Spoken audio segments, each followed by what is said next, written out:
Have you ever looked at someone with high status, someone who seems to have it all, the wealth, the admiration, the kind of risk people would sell their soul to have, and thought they must be happy? It's what we're taught from the time we're young, that happiness is the reward at the end of success. That if you climb high enough, if you earn enough, if the world finally knows your name, life will at last feel complete. But here's the shock: the truth we're not told. Many of those who've reached the very top are not free. They are in chains, chains of expectation, chains of performance, chains of emptiness. I've seen it, I've lived among it, and I've spoken to people who, despite having every luxury this world can offer, wake up in the middle of the night with a weight they can't explain. Their homes are mansions, but their minds are prisons. Why? Because success, my friends, does not always bring peace. Sometimes it only brings more noise, more pressure, more eyes watching, waiting, judging. And so the question isn't, how high can I climb? The question is, what am I climbing for? Philosopher Arthur Schopenhauer, a man who saw through the illusions of the world, believed that true happiness does not come from the outside, not from the applause, not from the title, not even from love, as the world defines it. To him, chasing status was like chasing shadows. The more you reach, the more they slip away. You run harder, faster, and yet you never arrive. And here's the cruel trick: the mind has something Schopenhauer called the will, a blind, restless drive that never lets us stop. Even when you reach a goal, the will doesn't let you rest. It whispers, more, keep going, just a little more. And so you chase again, not because you are fulfilled, but because you are restless, unsatisfied. And in that chase, something begins to die. The ability to be still, to be present, to simply be. Without that stillness, success is not freedom. It is pressure dressed as prestige. I knew a man once, Samuel, brilliant, charismatic, adored by millions. He could fill a stadium with nothing but his voice. But in private, he was haunted. Haunted by the feeling that if he stopped performing even for a day, he would vanish. Not from the world, but from himself. And that, my friends, is the most dangerous kind of disappearance. If you felt this in your own life, if you've reached a goal and thought, why doesn't this feel the way I imagined? Then listen closely, because the truth I'm about to share with you could save years of your life from being lost to an illusion. Stay with me, subscribe, follow this journey, because what's coming next will challenge everything you've been told about success and happiness. When I was younger, I believed the same story most of us are told. Work hard, get the title, earn the respect, and happiness will follow like a faithful servant. But the truth is, happiness is no servant. It does not bow to our ambition, and it does not care how loudly the world claps for us. Let me tell you a story, not from my own life, but from the corridors of history. There was a man named Howard Hughes. To the world, he was the embodiment of the American dream. Billionaire, aviation pioneer, Hollywood producer, a man who had it all. His name alone could bend the will of entire industries. But behind closed doors, the truth was far darker. He lived in fear, fear of germs, fear of people, fear of himself. His wealth did not free him. It built him a golden cage with walls so high, not even his own soul could escape. And yet, Hughes is not alone in this fate. The pages of history are littered with names: kings, queens, presidents, pop stars, who achieved everything, only to feel emptier than when they began. Schopenhauer understood why. He saw that when we chase approval, we trade authenticity for image. Every step up the ladder makes us less free, not more. Because the higher you climb, the more eyes are watching, the more hands are pulling, the more rules you must obey just to keep your place. And then, one day, you wake up and realize you are no longer living. You are managing. Managing the persona you've built. Managing the image they expect. And while the crowd may cheer, the silence inside grows louder.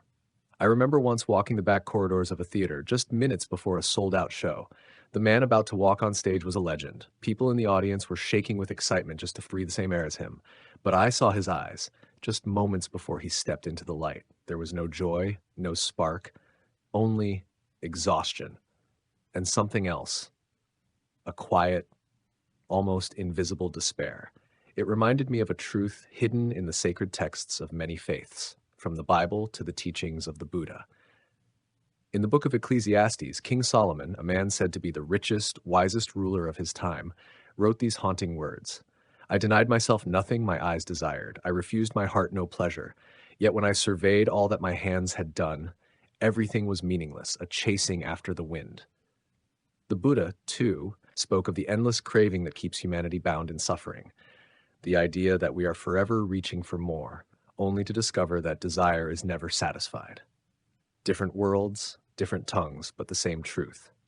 The applause fades, the title loses its shine, and the soul still hungers. And here's the part that should unsettle you. Many of us are already on this path. We may not be billionaires or rock stars, but we are caught in the same trap. We tell ourselves, if I just get that promotion, if I can just move into that neighborhood, if I can just make this much money, then I'll finally feel at peace. But that peace never comes because we've tied it to conditions that will always shift. Schopenhauer called this the tragedy of the will. It doesn't know how to rest. It doesn't understand enough. And so, my friend, here's the question you must face. What are you really chasing? And if you caught it, would it be enough? Think of Michael Jackson.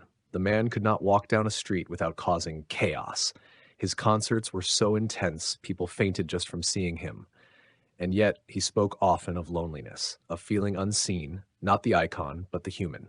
Every stage grew bigger, but his inner world grew smaller, because that is what happens when you live more as a brand than as a being. When you no longer ask, am I still me? You risk losing the answer forever. And here is the quiet danger. When we chase connection without authenticity, we end up surrounded by people, yet deeply alone. Fame can connect you to millions, but disconnect you from the one person who matters most: yourself. I think of Robin Williams, beloved by millions, yet carrying a pain no laughter could heal. The world saw a man full of life, but inside, the silence was deafening. And so Schopenhauer's warning cuts deep. The greatest danger is not losing the world, but losing yourself.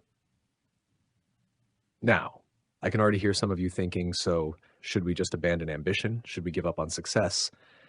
No, that is not the point. The point is that success must be a byproduct, not the purpose.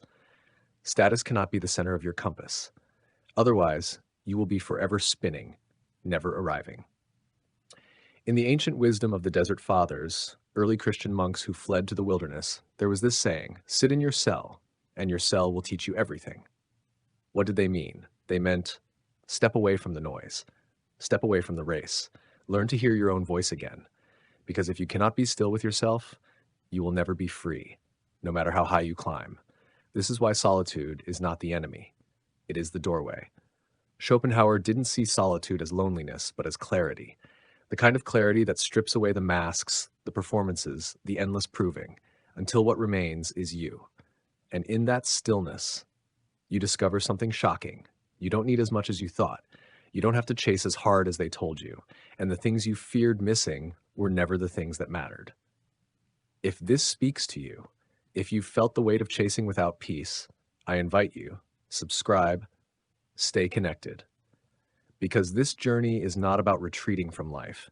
It's about reclaiming it. It's about stepping back so that when you step forward again, you're walking your own path, not the one the world handed you. And when we come back, I will share with you the one shift, the single change that can turn the endless chase into something far richer, something that can't be taken away no matter what the world gives or takes.